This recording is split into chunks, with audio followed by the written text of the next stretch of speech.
This is a great question because I just talk about this in the book that is coming out, the Witch's Guide to Animal Familiars. So Billy has a question. You mentioned once using cat's claws that have been discarded by your cats in magic, but I cannot remember for what. Can you please share your ideas? I've been collecting them for the last year. Oh, wow. I kind of find them around and then I put them someplace safe and then I don't. Sometimes I find them, sometimes I don't. I don't find them later. Who knows? Whiskers and claws. So we want to find the claws and whiskers that have been given by our familiars. So if your cat is, let's say, one of those rare cats who's super mellow with having their claws clipped, I have never had a cat that, I think they tolerate it, but they're never like enjoying the process, right? So we don't want to necessarily use clipped claws because clipped claws will hold the energy of the cat when they get their nails trimmed, and it's going to be anxious or angry or pissed off or annoyed, or, whatever emotion they're having when those claws are clipped.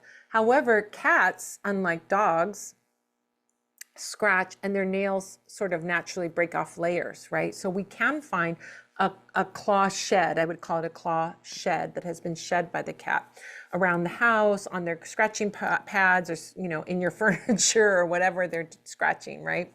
So those ones, as well as whiskers that have been shed. Cat's whiskers should never be trimmed, right? This is not something that's really bad for the cat because they use it to sense things. And when you trim it, it can throw them off. So you don't want to trim their whiskers for sure. And but you can find whiskers that have been shed as well.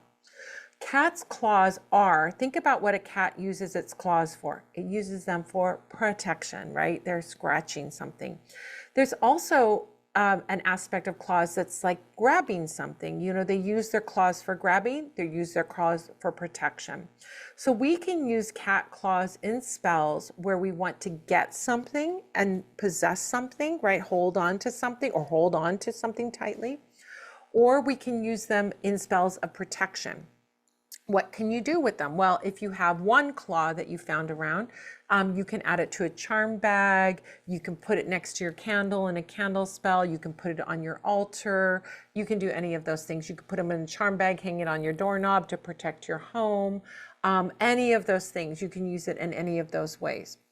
Cat's whiskers.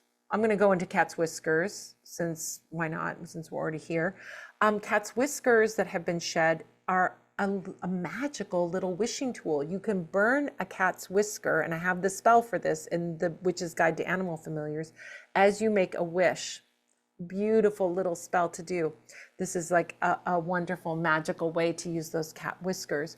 You can also use whiskers for ESP, extrasensory perception, psychic ability, because remember, cats use their whiskers for sensing what is around them.